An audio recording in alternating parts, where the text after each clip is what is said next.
Irmão Leonardo, a paz de Deus, vou te contar a minha história, que é bastante triste. Já tem 41 anos, quase 42, que eu sou membro da CCB. Fui para lá, o meu filho mais novo tinha 9 meses. E se ele estivesse vivo, em março ele teria completado 42 anos. Sempre ouvindo muitas promessas, que meus filhos iam ser músicos, que o mais novo ia ser organista, violinista, que Deus ia completar a obra no meu lar, que eu não ia descer à sepultura sem ver minha família servindo a Deus, que minha casa ia ser chamada de casa de oração, que Deus ia realizar os desejos do meu coração, que Deus ia virar a página da minha vida e escrever uma nova história. Promessas que eu venho ouvindo há anos e anos e nada nunca se cumpriu. E agora não tem mais chance mesmo de nenhuma se cumprir. Criei meus filhos na graça, cresceram na graça. E quando adolescentes deixaram de ir para a graça. Não seguiram caminho errado nenhum, só o mais velho que deu muito trabalho, brigava na rua,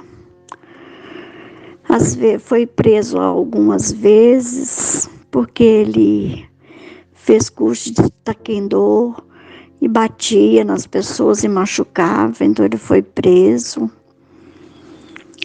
Um dia acabou com o carro do pai dele fazendo cavalo de pau na rua, nem era habilitado ainda. O carro deu perca total. E ele não teve nada, graças a Deus não teve nenhum arranhão. E assim foi a adolescência dos 3. Depois, pela graça e misericórdia de Deus, voltaram para a CCB. E aí permaneceram. Os 2 mais novos nunca me deram trabalho. Mas o mais velho deu muito trabalho, mas foi para a CCB e mudou de vida.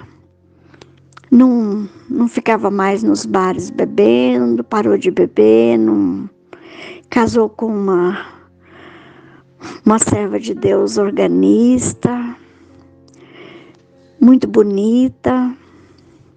O do meio também se casou com uma organista também muito bonita, filha única, nascida e criada na graça, casou com 16 aninhos, sem nunca ter saído da barra da saia da mãe.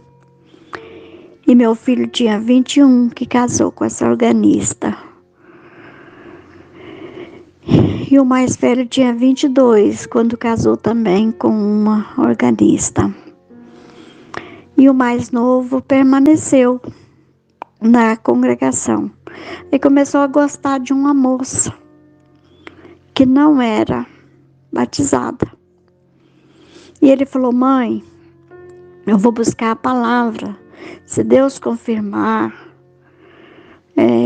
eu vou casar dentro de 2 meses. Aí ele já tinha comprado o guarda-roupa de casal, ele já tinha comprado o rack, ele já tinha comprado o jogo de sofá, ele escolheu o jogo de sofá mais caro da loja, muito bonito o jogo de sofá. Ele já tinha comprado fogão.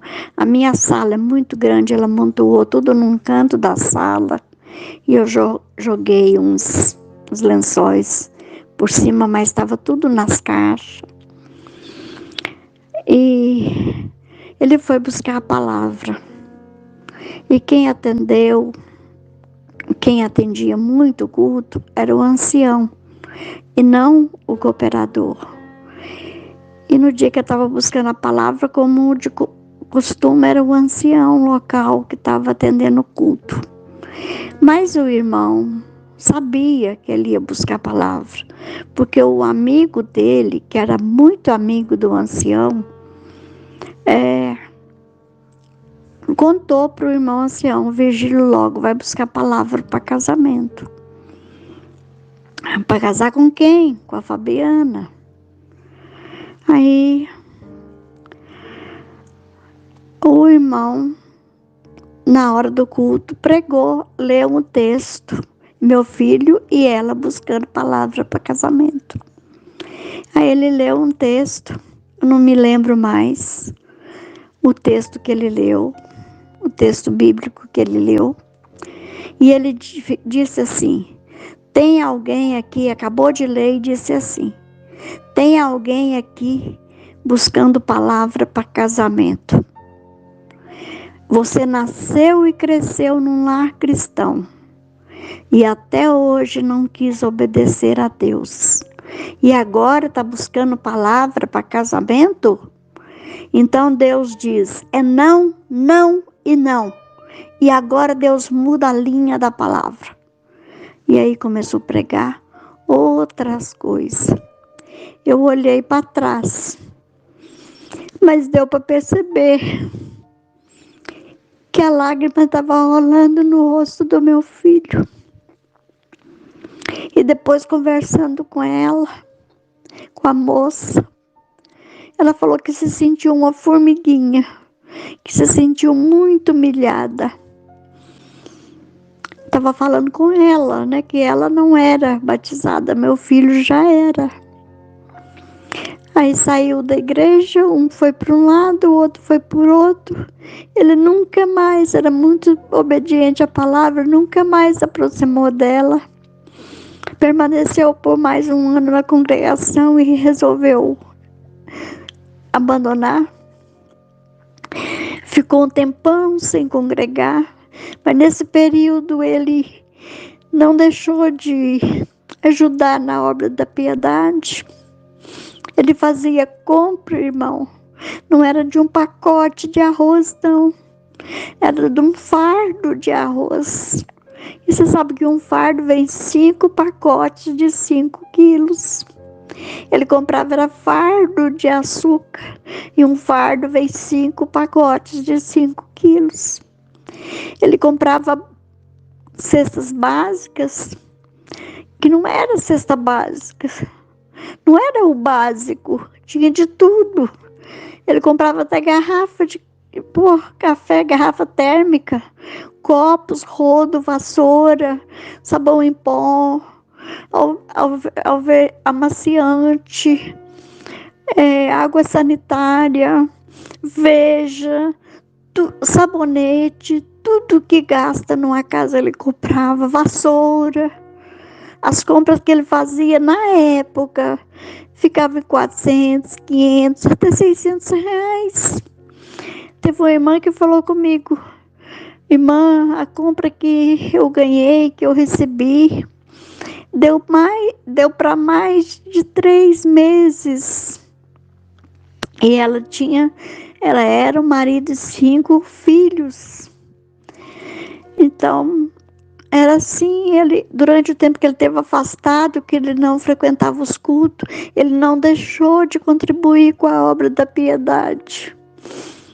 Depois ele voltou, ele resolveu: mãe, vou voltar a congregar. Eu falei: isso mesmo, meu filho, volta a congregar, não fica distante de Deus, não.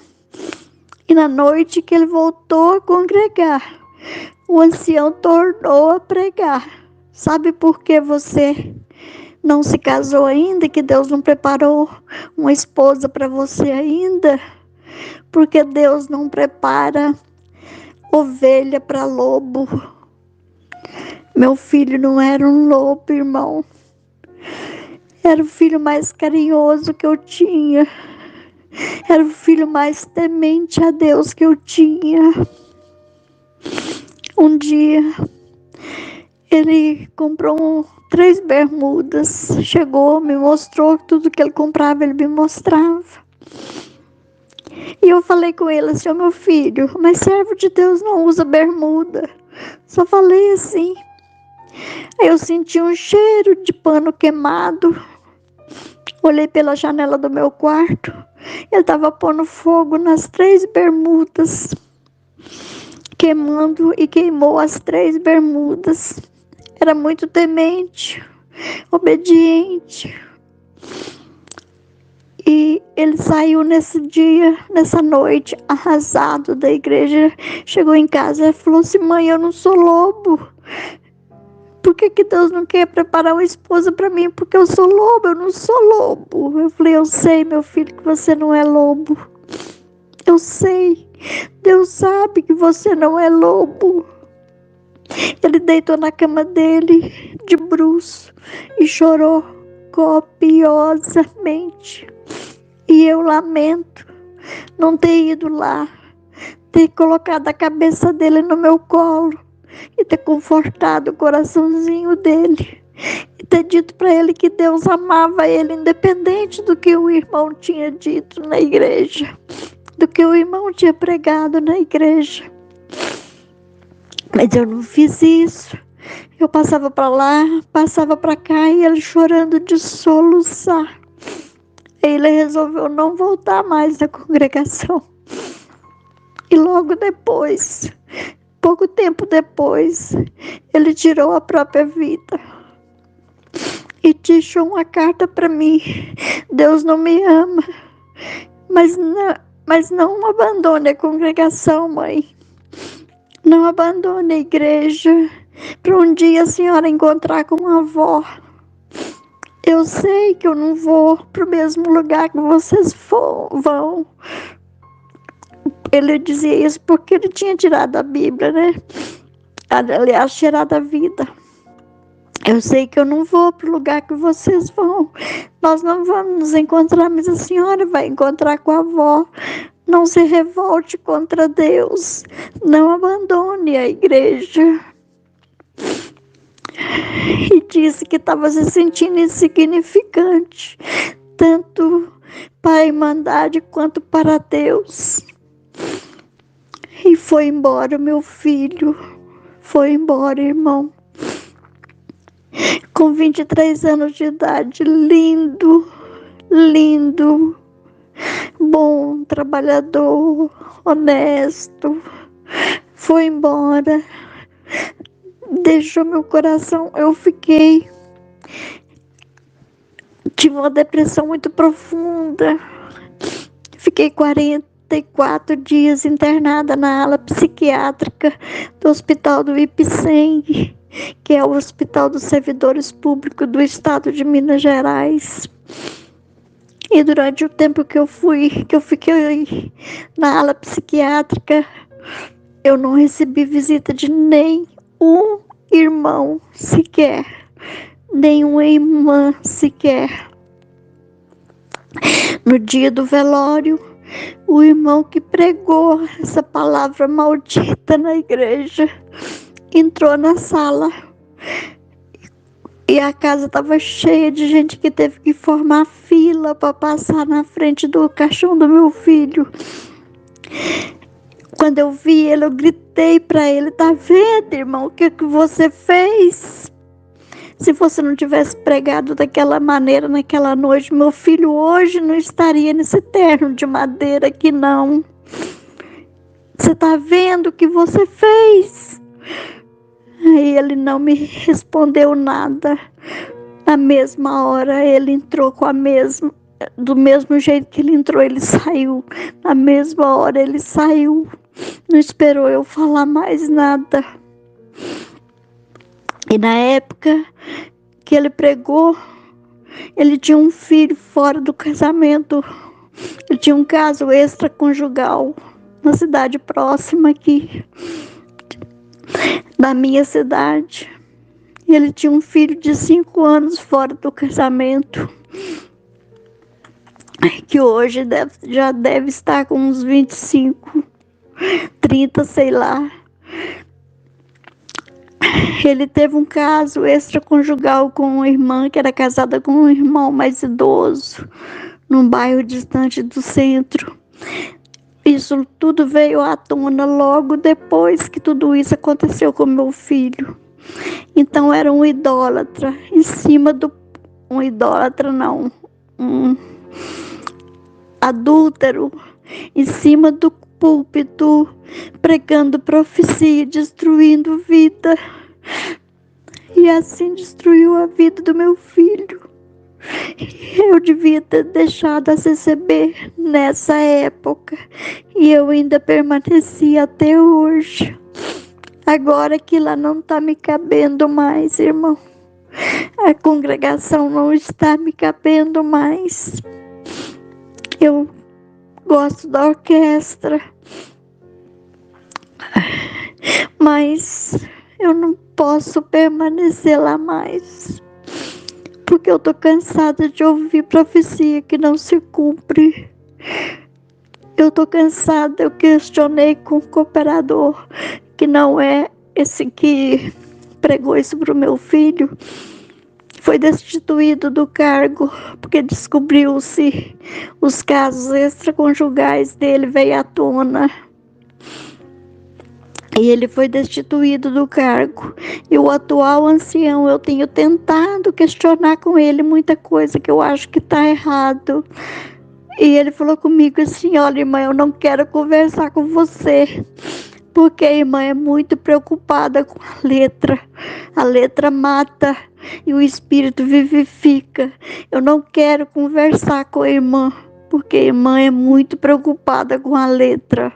E não aceitou eu questionar com ele, fazer os questionamentos que eu queria fazer sobre a doutrina, sobre a forma que é pregada a palavra. Ele não aceitou. Então, irmão, eu estou deixando a congregação após 42 anos. E graças a Deus, que Deus tenha aberto meus olhos ainda a tempo de buscar uma igreja onde realmente se estuda e se prega a palavra de Deus. Depois eu envio outro áudio, tem uma outra experiência para contar para o irmão.